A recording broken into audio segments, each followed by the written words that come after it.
Bonjour et bienvenue pour cette rencontre avec Mehdi Charef, une randonnée littéraire un peu spéciale, sans public, avec des livres, notamment Vivant, son dernier livre publié aux éditions Hors d'Atteinte, et aussi Le thé au harem d'Archie Ahmed, son premier roman.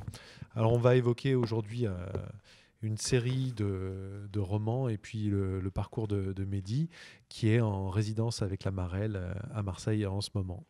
Et d'ailleurs, merci à eux au passage. Bonjour Mehdi Charef et bienvenue à l'Alcazar. Ah bah, merci, bonjour. Je regarde les livres là, que tu as amenés, ça me rappelle de sacrés souvenirs.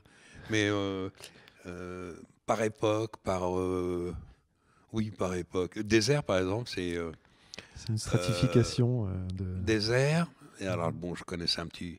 J'avais lu Le Clésio. Et Désert, tu sais pourquoi il est là? Parce que après mon premier film, le deuxième et le troisième, j'ai eu beaucoup de succès. Mhm. Et je me suis dit, je peux me permettre d'adapter quelque chose que j'aime, moi je n'aurais pas écrit, un scénario. Parce que non, mais, comme tu le sais, j'écris tous mes scénarios. Et là, Mhm. et j'avais envie de bosser avec Isabelle Adjani.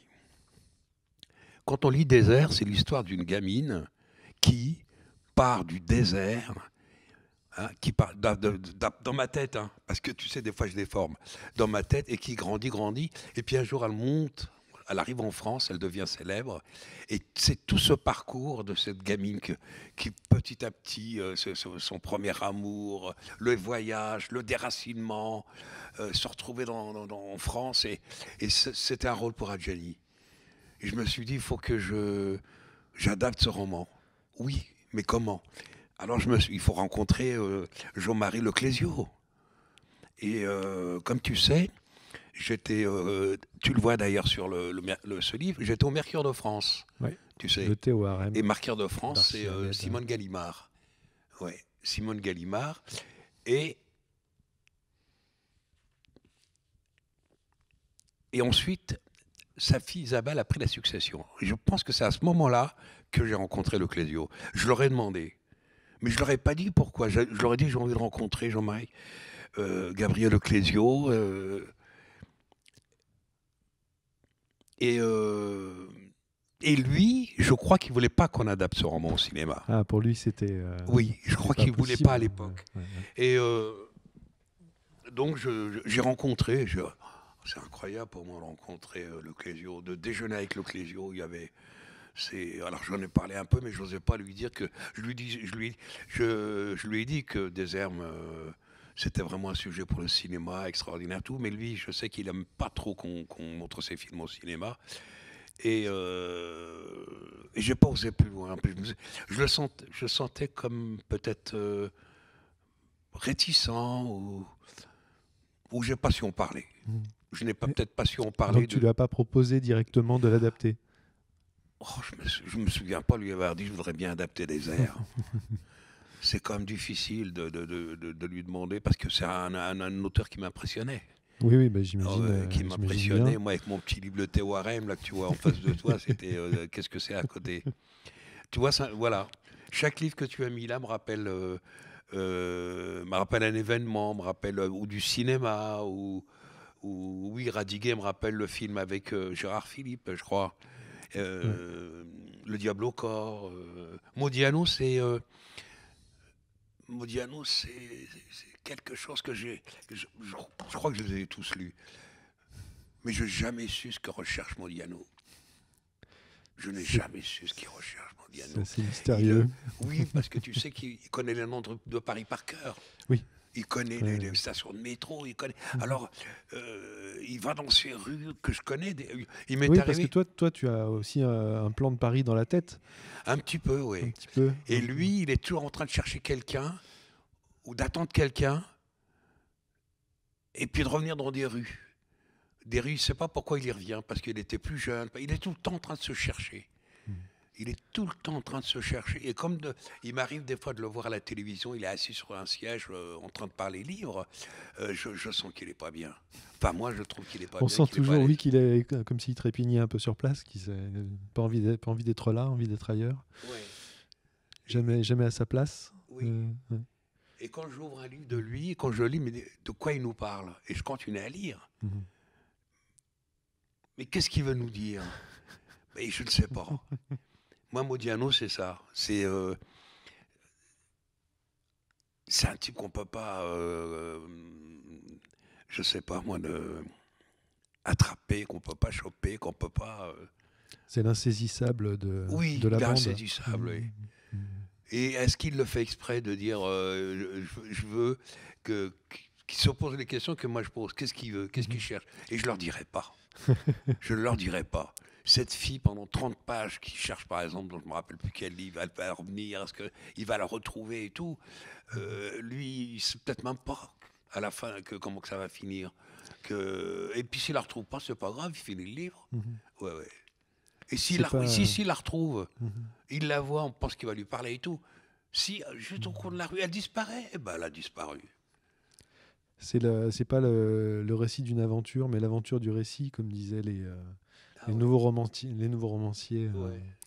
dans les années C'est ça 70. Mm. Et toi, tu as toujours su ce que tu voulais dire dans tes livres? Comment? Ça a toujours été clair ce que tu voulais dire, d'abord dans des romans, puis ensuite par le cinéma? Oui, je pense, mais c'est le problème que j'ai, c'est comment les dire. Oui. Ouais, comment les dire un petit peu Mhm. sans. Est-ce que c'est sans heurter les gens, sans me heurter moi-même, sans me dévoiler aussi peut-être. C'est ça. C'est tu vois, par exemple, j'ai fait un film sur la guerre d'Algérie qui s'appelle Cartouche gauloise, et j'ai attendu 20 ans pour le faire parce que j'avais peur de ne pas être juste.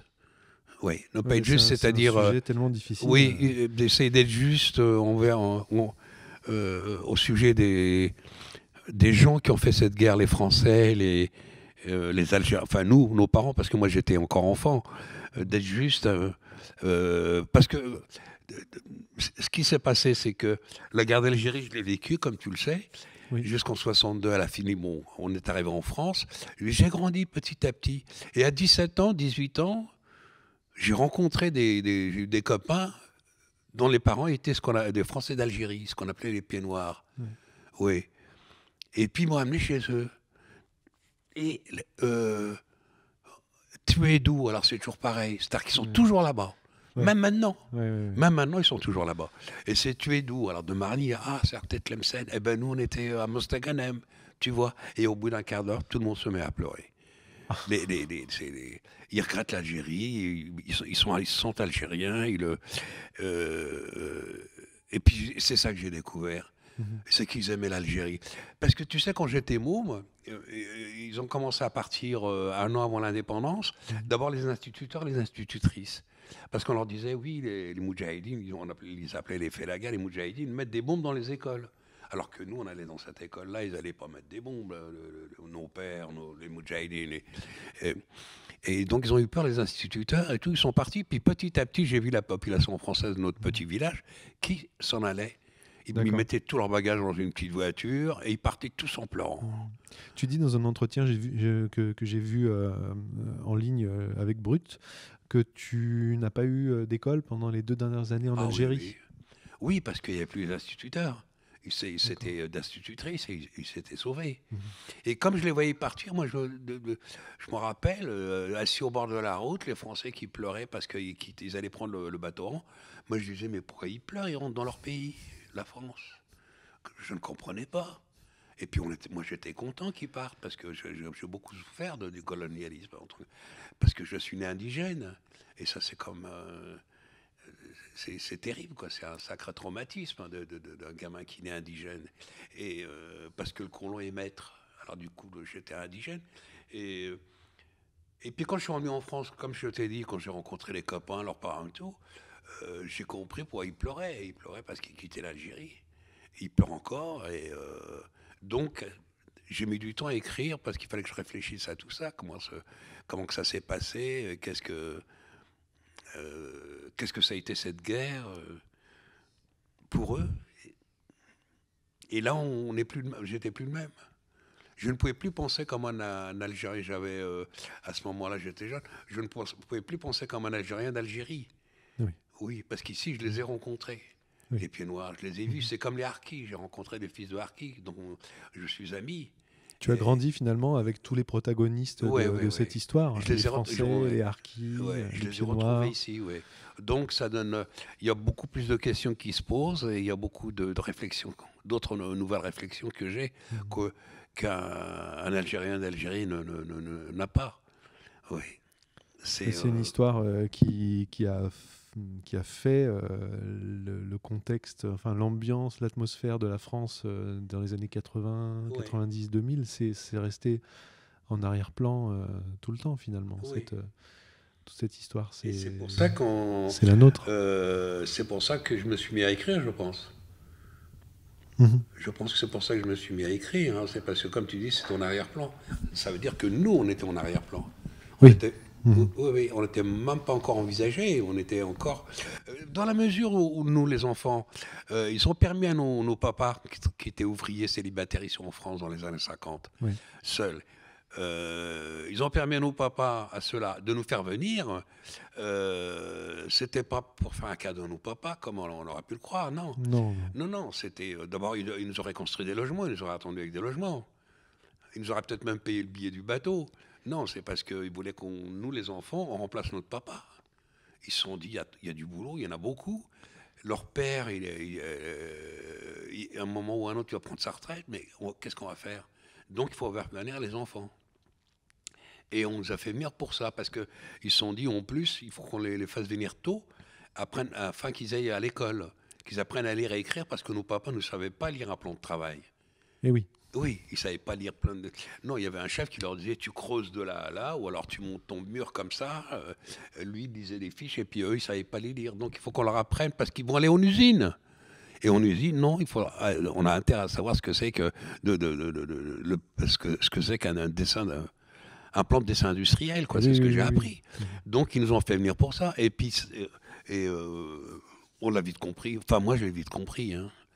Je l'ai vite compris qu'on était venus pour ça. Alors moi, ce qui m'a frappé dans Vivant, hein, qui est ton dernier livre paru, c'est justement qu'il y a à la fois il y a de la colère, mais cette colère, elle est toujours peut-être mise en perspective. En tout cas, elle est exprimée, mais c'est pas une colère qui devient de la rage et de la violence, mais c'est une colère qui pousse aussi à réfléchir et à essayer de comprendre. Et oui, parce que... Oui, vivant, ça veut dire qu'on est encore vivant, malgré que ça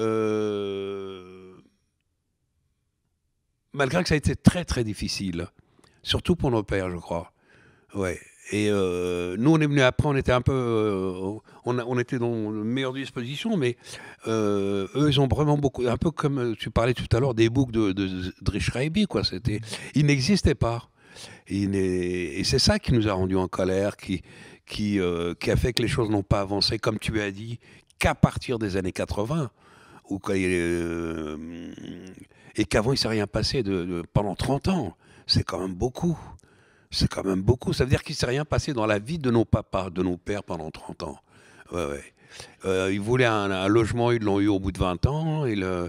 Tout est arrivé très lentement. Oui, et trop lentement. Et de voir la honte, l'humiliation du père qui a fait venir ses enfants qui habitent un bidonville. Ensuite, ils habitent des cités de transit.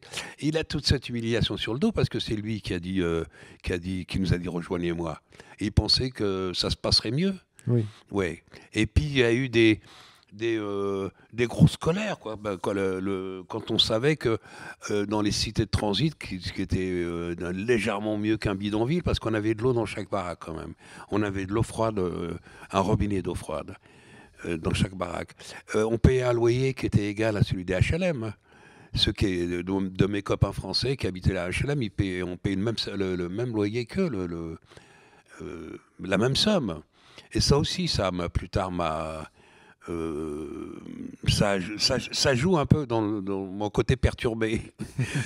Et l'autre chose, c'est que quand mon père et les autres, ils ont commencé à travailler en 50, et en 62, l'Algérie était devenue indépendante. Donc, ils sont devenus algériens pour l'État français. Les 12 années de carrière, de travail, de retraite, leur ont été enlevées. Ouais, 12 années. Mon père, il a travaillé pendant 12 ans et ça n'a pas été, comment on dit, pris en compte. Ça n'a pas été comptabilisé. Bah oui, ça n'a pas été comptabilisé parce que maintenant on leur a dit vous êtes. Ça aussi dans la tête d'un gamin, ça met en. 12 ans, c'est beaucoup. C'est beaucoup de trimestres. Il touche, je ne sais plus, 700 ou 800 000 euros. 800 000 euros, ça serait bien. 800 euros, quoi. C'est, je ne sais plus. Quand après, on fait le compte. Ils n'ont rien dit. Qu'ils ne pouvaient rien faire. Personne ne pouvait protester. Non, non. Maintenant, vous êtes algérien. Vous recommencez tout à zéro. Et ça, dans la tête d'un gamin, on se révolte dans sa tête. Et c'est ce que je pense que c'est ce que tu dis quand tu dis. Tu m'as dit. Il y a toujours quand même, malgré la colère, malgré le. Il n'y a pas de la violence. Il n'y a pas de la violence, mais il y a quand même des fois de la rage, il y a de la colère. De la colère, beaucoup, il y a beaucoup de colère.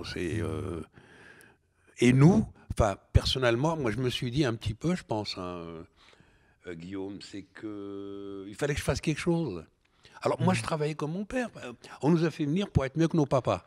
Oui. Nos pères, c'était le chantier et les bâtiments. Et ils se sont dit, eux, ils sont mieux. On était en usine. Donc moi, j'étais en usine avec mon petit diplôme, le CAP. Tu as travaillé une dizaine d'années en usine Quoi ? Une dizaine d'années, tu as travaillé en usine ? 14 ans. 14 ans. Oui. Et là, je me dis qu'il fallait faire. Je me sentais mal. J'étais de plus en plus mal, de plus en plus anxieux, angoissé. Je voulais pas m'enfoncer dans l'alcool. Donc il fallait que j'écrive, je pense. Ouais, c'est petit à petit, je me suis dit, il faut que tu écrives. Tu écrives ça, ou ne serait-ce que parler de soi, de ses parents, de la cité, de la banlieue. Déjà, c'est pas mal parce qu'on sait qu'elle existe. Et puis, une chose qui m'embêtait beaucoup, Guillaume, c'est que les gamins en colère, tous les ans, à l'approche du mois d'août, quand tout le monde parlait vacances, eux ne partaient pas, ils brûlaient 2-3 voitures et on se disait... La cité va flamber, la cité va craquer. Ouais, va craquer, ça tu connais. Est-ce que tu as déjà vu une cité craquer? Non. Pourquoi veux-tu qu'on brûle nos maisons? Et ils voulaient bien qu'on brûle nos maisons puisqu'ils en faisaient des titres. Et ça aussi, c'était pas, je n'aimais pas. Jamais. On a attendu des années pour avoir un appartement. On n'allait pas mettre le feu à nos cités. Ça a toujours été cette mauvaise photo, cette mauvaise image qu'on trimballe même maintenant. Quoi. Que les jeunes trimballent même maintenant. Oui. Et donc, il a fallu trouver une voie pour exprimer c'est le cas de le dire. Ce contexte. Ouais. Ça a été un long travail d'écrire ce premier roman, Le thé au harem d'Archie Ahmed. Bah oui, parce que d'où je viens, on n'écrit pas. D'où je viens, j'avais pas d'exemple dans la famille ou dans la communauté. Donc on n'ose pas. On dit mais comment on sait pas. Alors j'écrivais comme clandestinement. J'écrivais clandestinement, j'en parlais pas, et puis petit à petit, je continuais le samedi, le dimanche. Quand je travaillais pas, j'écrivais 1 ou 2 pages, et puis jusqu'au jour où je me suis dit, je vais l'envoyer. Comme je voulais, tu le sais, je voulais faire du cinéma. Je me suis dit, c'est peut-être un beau scénario. Je l'ai envoyé aux gens du cinéma. J'arrivais à trouver leurs adresses, j'arrivais à aller.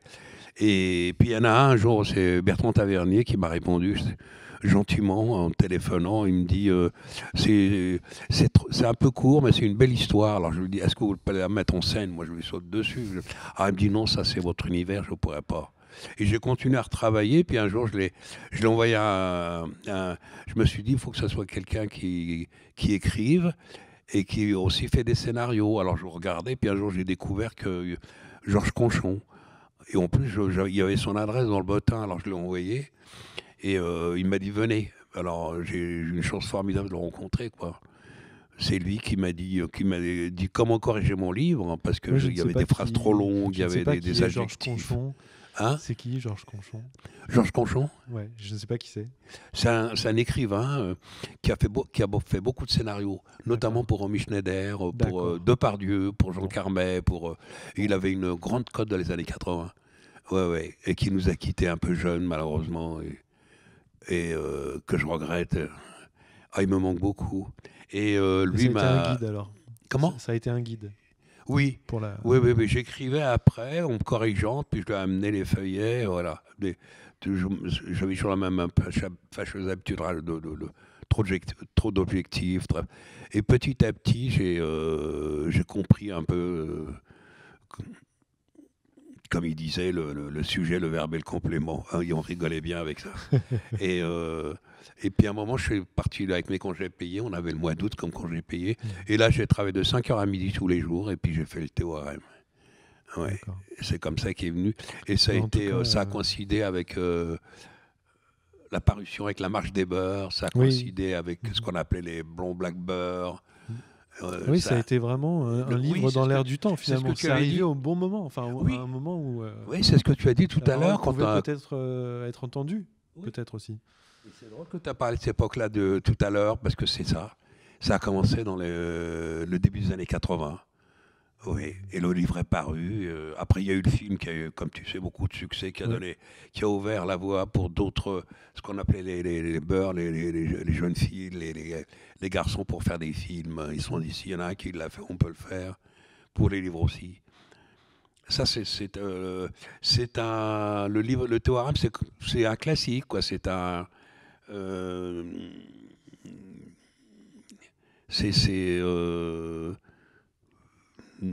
Puis c'est le premier, c'est quelque chose. Ouais, j'imagine. Ah oui, oui, moi, j'en revenais pas. D'ailleurs, j'ai continué à travailler en usine quand il est sorti parce que j'y croyais pas. J'y croyais pas. J'ai arrêté de travailler en usine. C'est quand Michel Ray et son mari Costa Gavras m'ont dit on voudrait que tu adaptes ce livre au cinéma. Ah oui, là, ouais. Il y avait du boulot. Oui, l'adaptation, il fallait adapter. Alors, ils m'ont expliqué ce que c'était qu'une adaptation. Mais comment s'est fait cette rencontre? Oh bah, tu sais, comme le livre a eu beaucoup de succès et beaucoup d'articles. Oui. Et eux, ils ont lu un article dans le Nouvel Obs, je crois. Je me rappelle même qu'elle m'a dit, Michel Ray, c'est la productrice, sa femme, Acosta, elle m'a dit, on était dans l'avion, puis je vois cet article. Alors, il me dit, d'un seul coup, j'ai eu l'idée de l'acheter, le lire, et puis quand elle l'a lu, elle m'a dit, il faut qu'on monte ce film, elle a dit à son mari. Ils sont producteurs, alors elle m'a appelé, et là aussi, Guillaume, tu t'imagines non, je ne peux pas venir, madame, parce que je travaille en usine. Je commence à 7h, 6h. Non, c'est terrible, c'est que je ne peux venir que le soir. Bah oui, ou le samedi, dimanche. Et puis on s'est vus et on a discuté, et puis ils m'ont parlé d'adaptation, ils m'ont parlé de plein de choses, un peu. Si je connaissais bien l'univers où on pourrait réaliser le film, c'est-à-dire les quartiers, c'est comme ça qu'est né ce film. Et c'est... Et puis après, il y a eu le Gone du Chabar, d'Azouz Begag. Oui, moi, j'ai été très ému le jour où je l'ai rencontré à Lyon, parce que je crois qu'il est de Lyon, où je sais pas, je devais être en promo, et il m'a dit sans toi, j'aurais pas écrit mon livre, parce que quand on a vu... Pierre, il m'a vexé un jour. Je vais vous raconter ça. Un jour, d'abord, il y a eu. Non, parce qu'ils ne se rendent pas compte, Azouz. Je vais te dire pourquoi ils ne se rendent pas compte. Pour la sortie d'un de mes livres, j'ai fait une émission avec Pauvre d'Arvor. En direct, tu sais, le soir tard. C'est une émission qui n'a pas duré, qui a duré une année. Et il y avait Azouz Begag. Je me rappelle, il y a Ockrent sur ma droite, je ne me rappelle plus. Bref, on discute. Et puis, tu sais ce qu'il dit à un moment. Il m'a vexé, mais on était en direct, je ne pouvais pas rétorquer. Et on parle de littérature avec d'Arbor, et puis après, il se met à parler avec Azouz Begag, et il lui dit, moi aussi, après Charef, vous êtes mis à... Et lui, qu'est-ce qu'il répond, ce con? Je me permets, Guillaume. Quand j'ai vu lui écrire, je me suis dit, pourquoi pas moi? Que je te dise ce que moi j'ai compris. Quand je vois des ouvriers écrire, et moi qui suis universitaire et prof d'université, je me suis dit, Ça m'a vexé, mais je ne pouvais pas lui répondre en direct. Non, alors qu'en réalité, il voulait peut-être simplement dire que voilà, toi Oui, tu l'avais fait oui, et oui, lui il pouvait. c'était pas méchant. C'était pas méchant, Mais pas du tout. mais effectivement, C'était pas mais méchant tu du parles de ça dans l'entretien avec Brut, justement de cette espèce de peau d'indigène. Comment? Tu parles de peau d'indigène Ah qui bah, te la peau retient, qui te tire vers l'arrière. Ah Et oui, la donc, peau d'indigène, c'est cette c'est question que... de l'identité, finalement, de Non, la peau l'identité. d'indigène, c'est un machin que des fois, t'es bien. Là, ce matin, comme je te l'ai dit, j'étais bien. Là, je suis bien avec toi. Et puis, même pendant ce temps-là, il y a quelque chose qui t'est pas bien, quoi. Ou soit tu t'es un peu anxieux ou angoissé. Et tu sais pas, mais c'est des trucs de l'enfance. C'est des trucs de l'enfance. C'est, à mon avis, hein, c'est qu'à un moment dans ta vie, tu n'as été rien. Tu n'as été rien. Moi, je me rappelle quand il y avait un jour un soldat français me voyant à la rue à Marnia, dans mon bled, il dit celui-là, il faut qu'on le ramasse parce qu'on mangeait pas. Alors, on était maigrichons, il m'avait donné un surnom. Oh, je m'en oublié ce surnom. Et puis on se retrouve faire la queue comme ça devant un militaire français qui est médecin ou infirmier qui nous fait des grosses piqûres contre la malnutrition, quoi. Et c'est ça pardon, c'est ça qui fait que pour répondre à ta question, il y a toujours c'est ça l'indigène, c'est que tu l'oublies pas quand t'es gamin, c'était tellement d'humiliation, c'était tellement et puis ce qui est dur, c'est, je pense que l'enfant il peut résister. Ce qui est dur, c'est quand son père est considéré comme ça. C'est quand son père qui est son héros. Oui. Mon père, c'est mon héros. Et il est considéré comme un sauvage ou comme un indigène ou comme un moins que rien, avec qui on parle en petit nègre. C'est ça le plus dur, c'est le père. C'est le père qui... mon père, par exemple, me rappelle, quand on était en Algérie, pas 2-3 fois, il est rentré mais dans un état d'angoisse et de peur. On venait de lui tirer dessus comme ça, parce qu'il était dans la rue un peu tard. C'était couvre-feu, il l'avait dépassé d'un quart d'heure, 20 minutes. Alors là, il tuait tout le monde, hein. Et pareil, il a franchi le mur sans frapper à la porte. C'est quand on voit son père avoir peur, quand on voit son père pleurer. Et ça, c'était en Algérie avant 62. Ouais. En France aussi, il s'est fait tirer dessus quand il est allé à la manifestation d'octobre 61. Ouais. 61. Il s'est fait tirer dessus sur le pont de Neuilly. Parce que du bidonville de Nanterre pour aller à Paris, il fallait passer par le pont de Neuilly. Et là, il y avait le métro. Alors, ils étaient venus à pied plusieurs. Et puis, les policiers les attendaient avec des mitraillettes. Ils se sont mis à les fusiller. Il y en a qui sont tombés à côté de mon père. Il est un pauvre de ne pas tomber. Il avait un gars tombé à côté de lui. C'est la chance. Ouais. C'est la chance la plus folle. Et c'est ça qui toujours... me ramène un petit peu où je suis pas bien, quoi. Je suis pas bien, ou déprimé, ou c'est des histoires comme ça. En même temps, ce sentiment de trouble de l'identité ou de ne pas exister, c'est aussi ce qui crée une vocation artistique. Non, ce qui est dur, c'est quand on a l'impression que les autres veulent pas qu'on existe. Oui. Ouais, ça c'est beaucoup plus dur. Ça, c'est la violence d'État. La violence. Oui, on a l'impression qu'il y a des gens qui voudraient bien qu'on n'existe pas.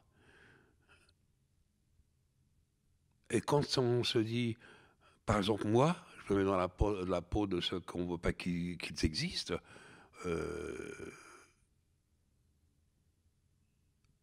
Là, on commence à se prendre pour un moins que rien. Ben oui, s'ils veulent que je me dise que je ne sers à rien. Je ne suis rien, je ne peux rien apporter aux autres.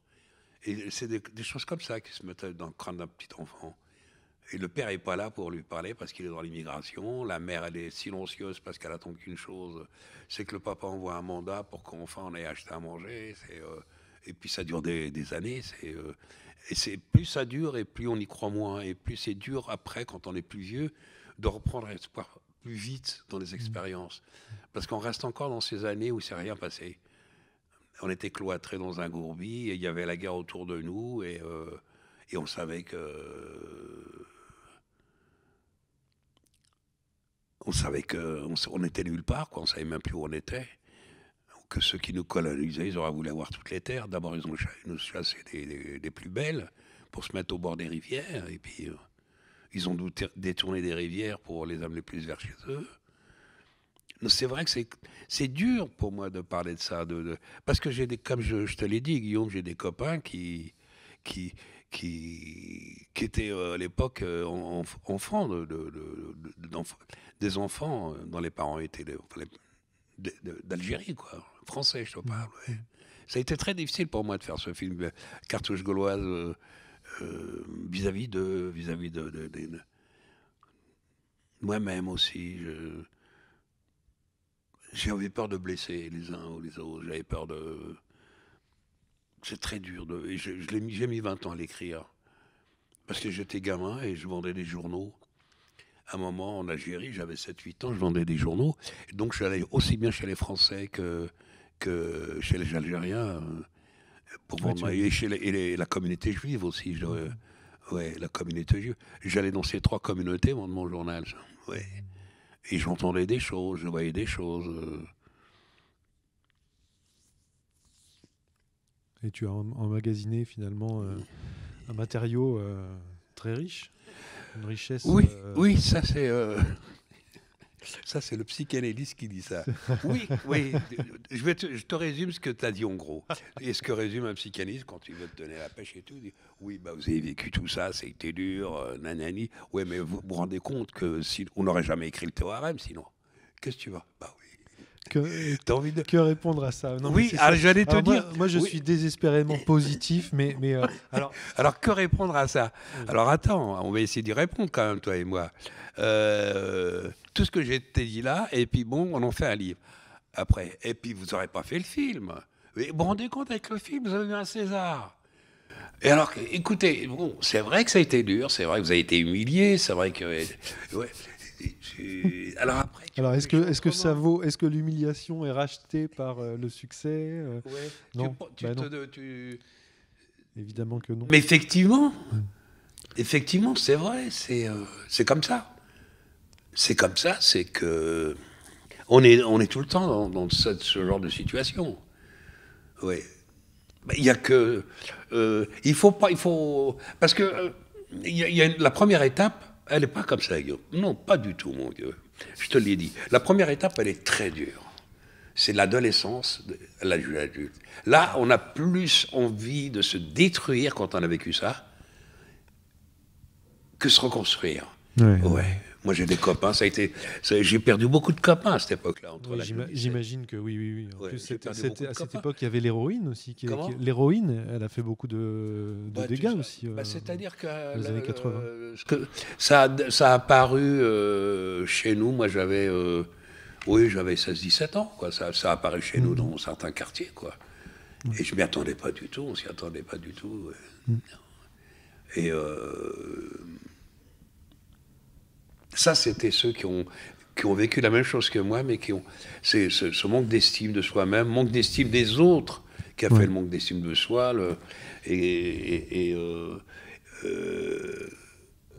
J'étais pas plus fort qu'eux. Moi aussi, j'ai passé vraiment de très durs moments. Hein. Ah oui, j'étais pas plus fort qu'eux. Et puis à un moment, peut-être que j'ai eu peur de mourir, ou j'ai eu peur. Je ne sais pas si j'ai. Parce qu'il y a quelque chose de constructif qui s'est mis en place à un moment, j'imagine. Parce que quand même, pour arriver à produire un roman, alors qu'on est ouvrier d'usine et qu'on a une vie... je ne sais pas si j'ai vraiment eu peur de mourir ou c'est vraiment l'envie la rage de créer, d'écrire ou de nous raconter. Oui, je me suis dit, c'est de raconter les HLM, parce que j'ai commencé par les HLM, la banlieue, mes copains, moi, un peu dans... de l'autobiographie dans le film et dans le théorème aussi. Ouais. J'avais envie de lire un petit extrait. Mais ça ne guérit pas. Ça aide, mais ça ne guérit pas. Page 58, il y a ce passage où tu parles du béton. Alors, contre l'autodestruction, le silence, c'est la violence qui prend le dessus et on devient irrécupérable. On ne se remet pas du béton. Il est partout présent, pesant, dans les gestes, dans la voix, dans le langage, jusqu'au fond des yeux, jusqu'au bout des ongles.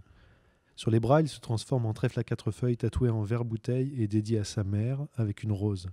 À jamais. Il suit partout comme une ombre. Même au Pérou, il suivra celui qui est né dedans. Même dans le lit de la plus belle, de la plus riche. Ça a une odeur aussi, le béton. Celle qui dort au fond de la gorge. Plutôt entre le palais et le commencement de la gorge, dans le petit creux. pour l'enlever, cette odeur, Walou. Tout a été essayé, toutes les bières, toutes les drogues. Rien, elle reste, comme une chenille s'accroche à sa branche. Ouais, je crois que ça doit s'appeler l'amertume. Oui. Peut-être. Ça doit peut-être. J'aurais dû le mettre, je ne l'ai pas mis. Oui, ça doit s'appeler l'amertume, ce truc qu'on a là. En tout cas, ce livre est étonnant parce que c'est très assuré. On lit un texte qui est très assuré. Enfin, Oui. En tout cas, on n'a pas l'impression de lire un premier roman, il n'y a pas d'hésitation. Parce que, oui. Il y avait, j'imagine, une urgence aussi. Parce que je me rabâchais ces phrases, ces mots dans ma tête pour résister. Quand j'étais en usine, à un moment, je connaissais tellement bien les machines en usine parce que j'en avais 6 ou 8 des machines qui en même temps travaillaient en même temps, étaient en fonction. Je réfléchissais pas, c'était systématique, que c'était bien réglé, que la pièce qui devait sortir était la bonne et tout. Donc à ce moment-là, tu avais un espace. Ouais, j'avais un gros espace et je m'amusais à écrire ou à penser ou à dire ce que j'écrirais si j'étais écrivain. Ça, c'est sûr. C'est sûr que ça a beaucoup joué ces années à travailler dans cette petite fabrique de métallurgie. Mais en tout cas, même si l'amertume et la difficulté ont été là, il y a quelque chose de très précieux à donner ce témoignage dans une forme romanesque. Parce que les textes, là, Vivant, par exemple, qui est le dernier en date, c'est le deuxième volet d'une entreprise autobiographique. Oui, il y a les années que tu connais, rue des Pâquerettes, qui sont les années bidonville. Ouais. Là, c'est les années cité de transit. C'est ça. Ouais, parce qu'on nous a pas mis tout quand ils ont détruit les bidonvilles, ils nous ont pas mis tout de suite dans les HLM, dans les appartements. Non, on n'a jamais su pourquoi. Ils ont construit des baraques, un peu comme les baraques. Il y a eu des étapes. Ça c'est. Oui. Parce que moi, je me suis demandé, est-ce qu'ils voulaient encore nous tester pour voir si nos papas étaient solvables. Il aurait pu payer un loyer. Il avait déjà payé 10 ans de loyer. Là, comment ils vont être dans les HLM? On n'a pas su très bien pourquoi que. Et le troisième, c'est ça. Commence par le premier jour, on est arrivé dans un vrai appartement. Oui. Dans les HLM, c'est-à-dire, c'est là où on a commencé la banlieue, c'est vraiment appelé banlieue, les HLM. Et puis moi, pour la première fois de ma vie, j'avais une chambre.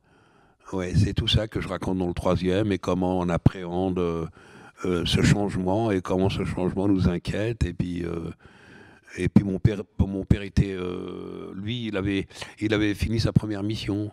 Sa première mission, c'était qu'un jour on soit bien logé, confortablement logé, et avec du chauffage, avec de la lumière, avec des toilettes, avec une salle de bain, avec une cuisine.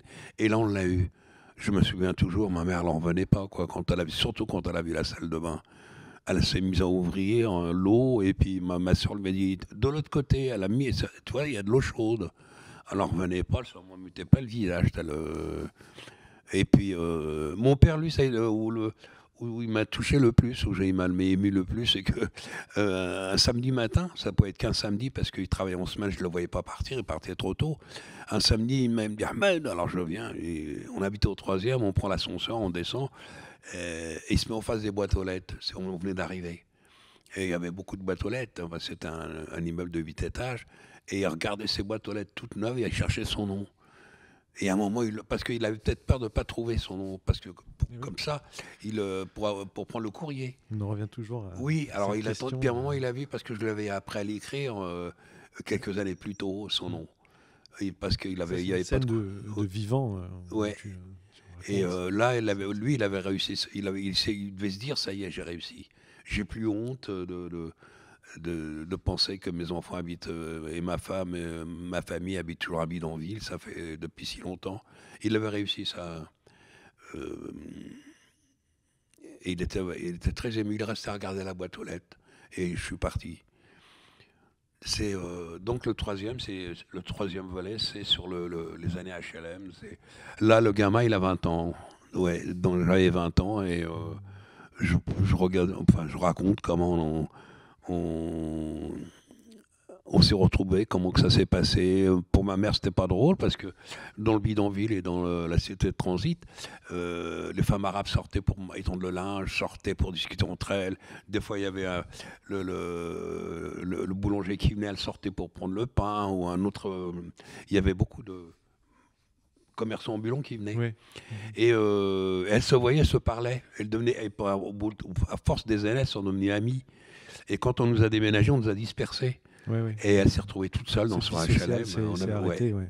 Elle n'avait plus personne qu'elle connaissait autour de nous. Et là, elle est restée enfermée toute la journée.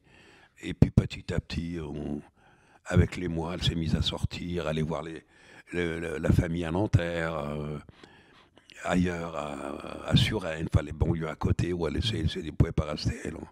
Alors on lui apprenait à prendre l'autobus. Ça, c'est les années 60, 70. Les années 70 plutôt.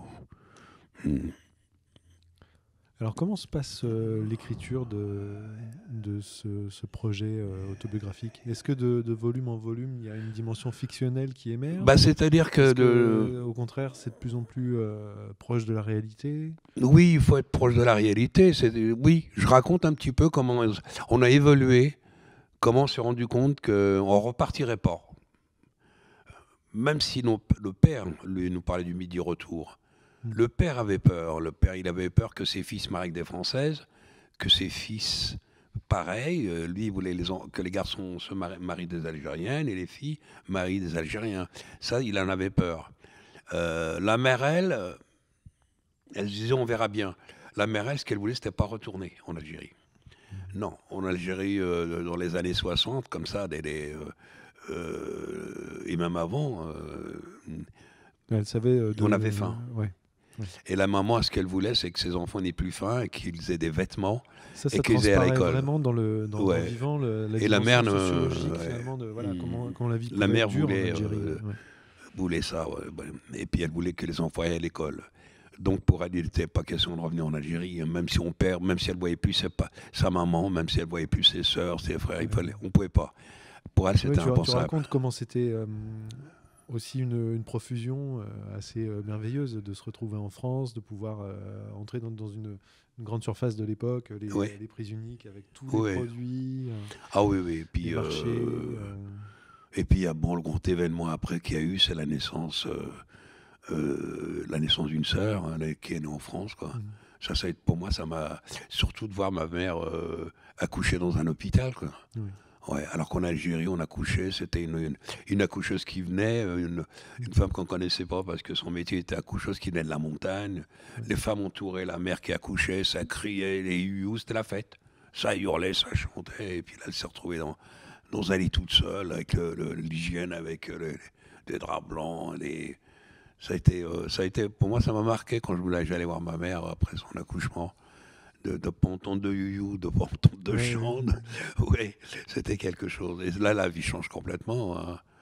Et puis les mamans ont moins peur. Hein. Ma maman avait moins peur ici parce qu'il y avait le dispensaire, parce qu'il y a le médecin, donc on se dit s'il y a un problème avec l'enfant. En Algérie, non. En Algérie, moi, je suis né, j'ai eu des bronchites qui n'ont jamais été soignées. Et je me rends compte maintenant. On avait des problèmes qui n'ont jamais été soignés. Et là, la maman, tous les jeudis, je me souviens, c'était vraiment une belle balade pour elle. On amenait le nourrisson, le bébé au dispensaire pour la visite médicale. Ah oui, et puis on nous disait ce qu'il fallait qu'ils prennent comme lait. Enfin bref, tout ce qui... Des pommades, c'était des crèmes qu'on n'a pas eu quand on était petit. Ça rassure la mère, ça. Ça rassure une mère qui avait perdu un enfant. J'ai perdu une sœur. J'avais 6 ans, elle en avait 10. Donc pour notre mère, il y avait aucun... Il fallait même pas y penser au retour. Il fallait même pas y penser.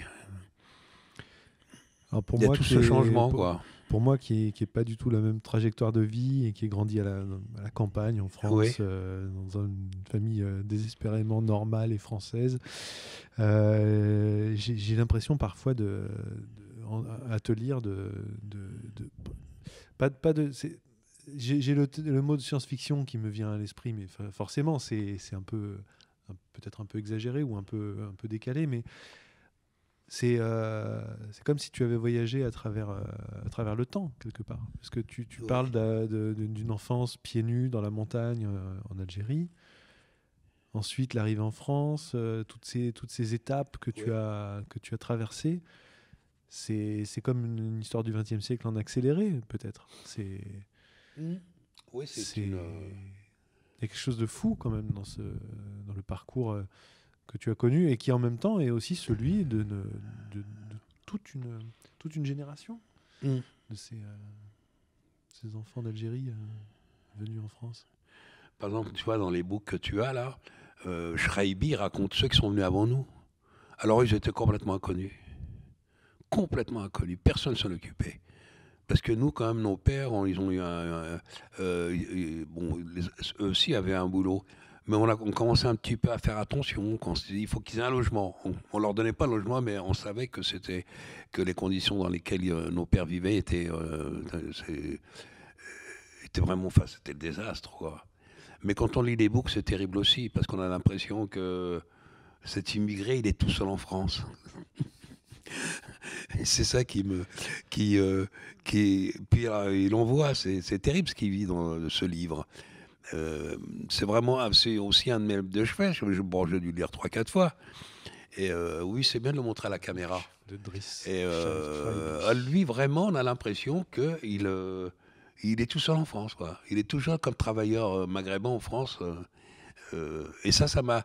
Je pense que ça m'a aussi donné envie d'écrire plus tard, quelques années plus tard. C'est de dire, ouais, c'est à rendre un petit peu, c'est à rendre hommage à Driss Shreibi, ouais, pour ce livre. Il a été publié quand ce livre à Oh, peu près celui-là, ouais, je me souviens, je pas. Je me demande s'il n'a pas été publié dans les années 50. Oui. Mm. Ah ouais. Et puis on voit les baraques du bidonville. T'as bien vu donc mes couvertures Ouais. rue des Pâquerettes, c'est un peu ça. Ouais, ouais. Ouais, ouais. C'est un peu ça. C'était déjà. Est-ce qu'il y a beaucoup de documentation qui existe Comment? Est-ce qu'il y a beaucoup de documentation qui existe sur cette période? Des photos, des films, est-ce que c'est une... Maintenant, Parce que c'est toujours la question de la bah, représentation dans l'histoire collective. oui, c'était fait par des chercheurs du CNRS, quoi. Mais moi, je sais pas le faire, ça. Je préfère écrire une histoire. Oui, oui. Et j'aime pas trop lire un petit peu ce qu'ils font parce que j'ai l'impression que c'est en parallèle c'est pas dedans, c'est pas de Oui, c'est sûr. l'intérieur. Des chiffres ou des constatations, c'est tout ce qu'on peut lire. Mais je pense que euh, le roman, le roman est beaucoup plus fort pour parler par exemple, de l'immigration, ou des bidonvilles, ou des cités de transit. Parler de chacun, de chacune. Des portraits, faire des portraits. Mais c'est ce Oui. qui est beau dans tes livres. En tout cas, moi, je suis toujours frappé parce que les personnages, on les aime tous. Oui, Voilà. c'est ça qui fait que On a on, envie Hmm. voilà, d'être avec Dans le eux. roman, oui, on s'identifie un peu au personnage, on se demande comment il fait et puis on se pose même des questions comment il va s'en sortir plus tard. Mais ce que tu disais tout à l'heure aussi, c'est que ça donne de l'espoir. À partir du moment où il écrit, à partir du moment où c'est abouti, ça donne de l'espoir. Et ce qui est vachement bien aussi, c'est que ça ne donne pas de l'espoir à celui qui écrit, mais à ceux qui lisent aussi. Oh oui, ceux qui lisent. D'abord, ils disent on n'est pas tout seul, on n'est pas les seuls à avoir vécu ça. Et puis, on peut continuer à vivre enfin, notre vie, mais on peut même écrire des livres comme lui, ou faire du cinéma comme il a fait. Ouais. C'est ça qui change et qui fait que dans l'immigration, les mentalités ont changé, ont évolué. Ouais. Parce qu'à partir du moment où ils ont évolué, c'est qu'ils voulaient plus de choses, les jeunes. Et s'ils ont voulu beaucoup plus de choses, c'est qu'il y en a d'autres qui ont fait de la très bonne musique, qui ont fait des beaux films, qui ont écrit de beaux livres. Ils disent, bah, vous voyez, on est capable. Donc c'est normal qu'on vienne vous faire chier dans votre MJC ou dans ce centre culturel ou ce Ouais. qu'on peut le faire. La preuve, il y en a plein qui l'ont fait avant nous. Maintenant, il faut nous aider. C'est aussi ça qui fait qu'ils deviennent, comment dirais-je, ils retrouvent de la dignité. on retrouve de la dignité par rapport à l'autre qui nous ressemble et qui vient qui vient de là où l'on vient nous aussi. Vous voyez qu'on peut faire des choses. Et c'est comme ça qu'on évolue. C'est quand on commence à croire en soi et on commence à avoir de l'estime en soi. Et puis il y a ceux qui restent rebelles, il y a ceux qui... Moi, il y a un copain, un jour, il m'a dit, tu le liras dans le 3e tome, dans le 3e volet. On discutait, je ne sais plus quoi, et là, de dire, moi, j'ai envie d'écrire, par exemple, je ferai des choses. Et lui, il nous a dit, on était 3-4 à discuter, on était ados. Je ne veux pas me mettre de la poudre de riz sur le visage. C'est vachement dur. C'est dur, mais bon, j'ai compris, mais aucun de nous ne voulait se mettre de la poudre. Moi, des fois, j'ai eu honte. Hein. Tu sais, Guillaume, quand j'ai écrit, quand j'ai eu du succès, quand j'ai eu le César, ben, j'avais honte parce qu'on avait peur que mes potes disent il est parti de l'autre côté. Il a trahi. Oui. Oh non, ça, c'est dur à porter, ça. Ça a été très dur. Oh, il y a des jours où j'avais... D'abord, quand je rencontrais des copains, ils me disaient « Ah bah oui, on avait ton... » Je ne voulais pas qu'on en parle. Je parlais d'autre chose. Ouais. Ah, je changeais de sujet tout de suite. Je voulais changer tout de suite, oui. Et avec le temps, tu as pu accepter leur regard Non, j'ai eu du mal à l'accepter longtemps. Ça fait très peu de temps que j'ai commencé à l'accepter à partir du moment où j'ai commencé à faire des tournées dans les collèges et les lycées. Ouais. Parce qu'un jour, je me suis rendu compte... tiens, la dernière fois que ça s'est passé. Non, une des... dans les quartiers nord. J'ai été invité il y a 2 mois, je crois, je ne peux pas te dire quand, à venir faire une petite tournée dans les collèges. Et dans les quartiers nord. Et il y a la classe qui arrive, je rentre, la maîtresse leur dit... ils ont lu un peu de ce que j'ai écrit, ils savent qui je suis et tout, bien sûr. Ils ont préparé leur cours, pardon. Et puis là, je leur dis carrément, bah, j'étais comme vous avant. Je leur dis, vous avez vu maintenant? Maintenant, je le dis. Et puis je leur dis encore, moi j'avais pas de stylo, j'avais pas de cahier, j'avais pas internet, j'avais pas des trucs comme ça. On habitait les bidonvilles, mes devoirs je les faisais sur mes genoux parce qu'on n'avait pas de table dans la baraque et tout et tout. Est-ce que vous vous rendez compte du privilège que vous avez? Oui. Est-ce que vous vous rendez compte de maintenant, tu vois, je peux. Oui. Je peux depuis que je fais et j'ai commencé à le faire en prison, quand j'ai donné des cours d'écriture en prison, tu sais, dans les cours d'écriture de court-métrage. D'accord. Bah putain, je l'ai fait, je disais, avant, quand j'étais comme vous, je savais pas écrire un scénario. Tu sais, il faut les bouger, les détenus. Bah oui, maintenant, j'ai commencé à le dire à un moment. J'ai commencé à le dire, parce que j'ai accepté que ça puisse aider. Ça puisse aider. Et maintenant, bon bah... oui, je le dis maintenant, oui. Encore une fois, là, tu sais, il y a 1 mois et demi, il y a des profs ici, autour de Marseille, à Marseille, autour de Marseille, Aix, j'ai oublié les noms, Manosque, même jusqu'à Nice, ils ont lu La Rue des Pâquerettes, tu sais, le livre qui est sorti la dernière. Et j'avais demandé à leurs profs, moi je veux bien venir discuter avec vos élèves, mais je veux qu'ils écrivent ce qu'ils ont compris dans le livre ou ce qu'ils ont envie de dire sur le livre. C'était vachement bien, ils sont venus avec 1 page et demie chacun. Et chacun racontait ou l'histoire du petit Mehdi, ou comment ils voyaient l'immigration. Alors, ils étaient debout, par exemple, et on s'était donné rendez-vous où pour qu'ils se... je ne me rappelle plus.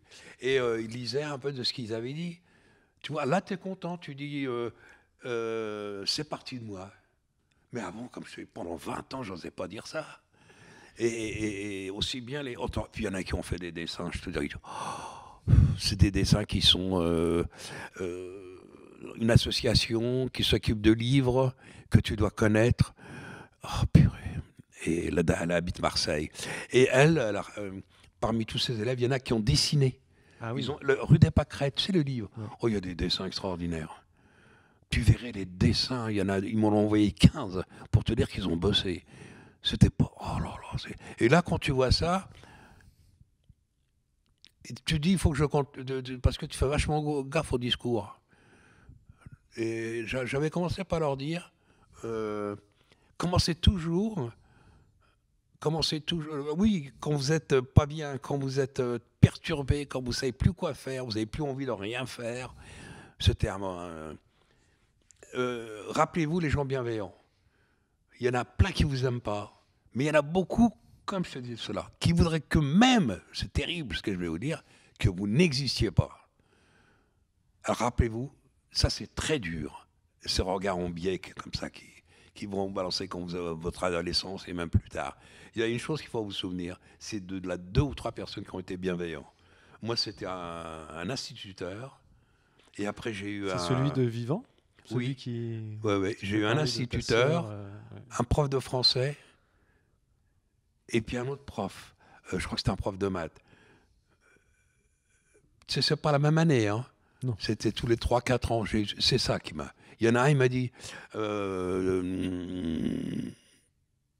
premier, c'est que quand on lisait, c'était dans les bidonvilles, hein, quand il lisait, c'était bien cette époque-là. Il y avait un cours de lecture, je ne sais pas, c'était tous les jours. Il adorait nous lire une histoire. Alors il lisait une histoire, et moi j'adorais parce que je fermais un peu les yeux, puis je voyais tous les personnages, comme si je les voyais en film. Et un jour, ils s'en est rendu compte. Il m'a dit, dorénavant, c'est toi qui vas lire. Et c'est moi qui lisais aux petits copains de la classe. Ça m'a vraiment fait quelque chose. Et puis un jour, il nous a dit, racontez-moi une histoire. Parce qu'il voyait bien qu'on était un peu attardés. Puis j'ai écrit une page, ou une page, pas plus. Et c'est ma page qui a été lue en dernier, comme si c'était la mieux. Ça donne de l'espoir. Oh là là. Oh, ce type, punaise, qu'est-ce qui m'a aidé. Et puis il y en a un autre qui c'est pareil aussi un jour, 3-4 ans après au collège, qui m'a vraiment félicité. Il m'a dit, tu devrais écrire. Et puis, je leur ai dit, pensez à ces deux exemples. Ça peut être un prof, une institutrice. Je suis sûr que vous en connaissez. Pensez à eux et c'est ce que j'ai fait, mais c'est dur quand même. C'est des moments déterminants, des moments importants dans la vie. Oui, puis maintenant quand j'ai commencé à écrire ces 3 volets, j'ai pensé à eux, oui.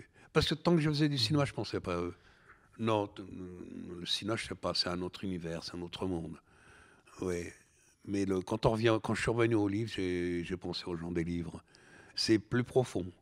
C'est pas comme le cinéma, quoi. C'est pas léger. Ouais, le livre, c'est autrement. Le livre, on est tout seul quand on le lit. Et puis, des fois, on a tellement peur de la vie qu'on s'enferme entre 2 pages. On pense en plus au livre qu'à la vie. Parce que le livre, on sait, mais la vie, on ne sait pas ce qu'elle nous réserve. Je connais plein de gens qui se réfugient dans les livres. Là, je suis passé hier, ou avant-hier, là, chez mon petit. J'ai jamais vu une queue comme ça devant une librairie. Jamais j'en ai vu une comme ça. C'est vrai que c'est un moment où on se rend compte ces dernières semaines, ces derniers mois que les livres sont... Parce que comme ils sont tous avec des masques, on a envie de rencontrer d'autres gens qui ne portent pas de masque. Et dans les livres, ils ne portent pas de masque. Alors comment on dit tu sais, quand tu te mets dans leur peau, on se projette. Je commence à fatiguer. on rentre dans la peau des autres, dans les personnages des autres, on vit des autres. Oui. Moi, je reste longtemps dehors, mon petit. Hein. Oh, mais je pars pas comme ça. Hein. Je reste et puis je regarde. Quand ils sortent avec 2-3 livres, pas un livre. Ouais, plusieurs livres. Ouais. Parce qu'ils ont peur que ça dure encore 6 mois et puis ils ont peur que. Et puis l'histoire de l'autre, ils la connaissent pas parce qu'ils ont lu. Ils ont lu le premier Toni Morrison, ils n'ont pas lu les autres. Et il y a une évolution. Ah, c'est le moment, quoi. Et ce qui est formidable, c'est que ce besoin des autres, quand on est confiné, c'est là qu'on s'en rend compte. Absolument. Ouais. Bon, mais alors je vais te remercier avant qu'on se quitte. Ouais, attends. Tu voulais regarder dire quelque chose? Non, je regarde les livres que tu m'as amenés, que j'aime. Ah oui, Désert, je t'ai raconté. Ta bienveillance et Désert, j'ai eu Désert, j'ai pas eu le culot de dire au Clésio que je voulais l'adapter au cinéma. Sa femme est revenue me voir un jour. Cher Jean-Marie Le Clésio, veuillez accepter Maculaire, c'est parce que... Maculaire, c'est parce que je savais, j'étais misogyne, et puis je voulais pas lire de livres de femmes. Tu sais, quand j'étais ado, tout ça, non, je ne veux pas essayer de lire un livre de gonzesse, non mais quoi encore. Et puis j'ai vu Marlon Brando dans un de ses films qui a été Le Hiver, ce titre. Le Reflet dans... Ah, Reflet dans un œil d'homme. Non, dans un œil vert, non? Dans un œil oui. Non, non, tu te trompes. C'est bien Reflet. Et attends, on va regarder, on va trouver. Et j'ai vu au cinéma donc ce film avec Marlon Brando et Elizabeth Taylor. Non, je pense que ça doit être au début. Ouais, fais voir. Il faut qu'on le retrouve quand même, sinon on va avoir l'air con. Et j'ai vu ce film parce que j'adorais Marlon Brando. Reflet dans un œil d'or. Ouais, c'est ce que tu avais dit? Non, dans un œil d'homme. Ouais, moi j'avais dit. Je pense que c'est un autre titre. En fait. Je sais plus quoi. Et quand j'ai vu ce film extraordinaire, enfin c'est un film qui fait peur, hein, tu sais. C'est Carson McCullers. Tous ses livres font peur de toute façon. Après j'ai lu La balade du café triste. Oh là là. Mais j'étais dans j'étais comme ça à ce moment-là, dans cet état d'esprit. C'est que des choses dures. T'as vu les boucs, ça finit pas bien son histoire dans le désert. Les boucs, c'est l'histoire où j'avais l'impression que c'est le premier immigré qui est venu en France, cet Algérien. Une saison en enfer. Oui. Tout ça. Et Carson McCullers, c'est la première femme que j'ai lue. Et après, bon bah j'ai, comme tu vois les derniers là avec Toni Morrison. Et là puis après c'est très dur Carson McCullers. Il faut peut-être pas je l'ai peut-être lu trop tôt. Après, comme je te l'ai dit, l'Astragale, pour moi, c'est un chef-d'œuvre que les gens continuent à lire, mais dont on parle jamais. L'Astragale, c'est un livre que... Il y a des livres comme ça qui passent sous les radars, ouais. Oui, et dont on parle jamais ni à la télé, ni à la radio, ni... c'est l'histoire de cette femme, était Albertine Sarrazin, je crois qu'elle s'appelle, ouais. Ça m'a... c'est que des paumés. Maculaire, Sarrazin... Schreipi. Albertine Sarrazin, c'était une anarchiste non, je sais pas. Pour moi, c'est très flou aussi. Albertine Sarrazin, est-ce que tu peux en dire quelques mots de l'Astragale Oui, de l'Astragale. Ouais. Ah oui, bah l'Astragale, oui, c'est une. Puis il y a une chose qui est terrible, c'est que quand elle se raconte la prison, l'évasion et tout, on a l'impression que c'est une racaille, c'est une lascar. Et puis dès qu'elle se met à écrire, qu'est-ce qu'elle écrit bien. Le livre, il y a des phrases, il y a des moments extraordinaires. Oh là là, puis on se dit, mais et tout ça, bah, je pense qu'elle a peut-être lu en prison, elle a peut-être lu quand elle était gamine, et puis cette histoire terrible, quoi. Elle s'évade de prison, elle se casse l'Astragale, elle traîne, elle rencontre. Heureusement, Julien, il est assez sympa. Il est bon, un peu dur. Enfin, le compagnon, je crois qu'il s'appelait Julien. Mais c'est quelque chose, ce livre. Hein. C'est un chef-d'œuvre, ce livre. Il y a des livres. C'est comme Fournier, quoi. Ils ont écrit un livre et puis c'est tout. Et puis quand on veut lui couper le pied à Albertine Sarrazin, quand elle dit non, je veux bien mourir, mais tout entière. Oh putain. Ah, ça, j'en ai pleuré hein, quand j'étais gamin de cette phrase. Hein. Ah oui, je te remercie beaucoup. Mais tout entière avec. Pardon tout entière avec sa dignité. Ouais. Aussi. Bah, écoute, je te remercie de m'avoir fait venir pour parler de tout ça, de Radiguet. Pareil, c'était un paumé, un lascar qui buvait tout le temps. C'était un ivrogne. Il est mort jeune en plus. Puis écrire sur des choses qui à l'époque étaient, je dirais, presque interdites, quoi. Il fallait pas écrire là-dessus. C'est un mec, je sais pas à quel âge il est mort, il est très jeune. Très jeune, oui. Ben merci à toi, Mehdi Charef. Merci beaucoup, Guillaume. Et celui-là, c'est quoi? Attends, parce que c'est Gorky. Oh, bah alors là, je te dis quelques mots. Ça, tu sais, c'est un prof. Et comme il a vu que j'aimais beaucoup lire, tu couperas au montage, hein, tu fais ce que tu veux. Comme il voyait que j'aimais beaucoup lire, il m'a dit, il passe comme ça, là, il me tape sur l'épaule. Tiens, tu devrais lire, puisque tu aimes bien la littérature russe, La mère de Gorky. Tu sais, c'est La mère de Gorky, c'est après la Révolution. Enfin, et puis après, j'ai lu quelques romans russes. Mais c'est dur, mon vieux. C'est à cette époque-là, c'est violent, c'est la misère, c'est vodka, sperme, sang et la boue. C'est ça que j'ai ressenti en lisant. Et puis à un moment, j'ai arrêté de lire j'ai dû lire un mois, un an et demi la littérature russe. Tolstoï, mais pour moi, c'était ça, là, surtout cette littérature. Et j'ai arrêté. Tu sais que ça nous arrive comme ça. Puis à un moment, c'est pour ça que tu as amené ce Gorky. Oui, je Pour l'avais ça que t'as amené. que chez Et la puis Pléiade, alors, mais bon. écoute, c'est ce que je te dis là, c'est ce que tu as dû lire avec Dostoïevski, quoi. Pour moi, c'est cette pauvreté, la boue, Et le puis sperme l'argent, et l'argent. Oui, l'argent et la vodka. Voilà. Je te remercie beaucoup, Merci Guillaume. à toi, Mehdi Charef.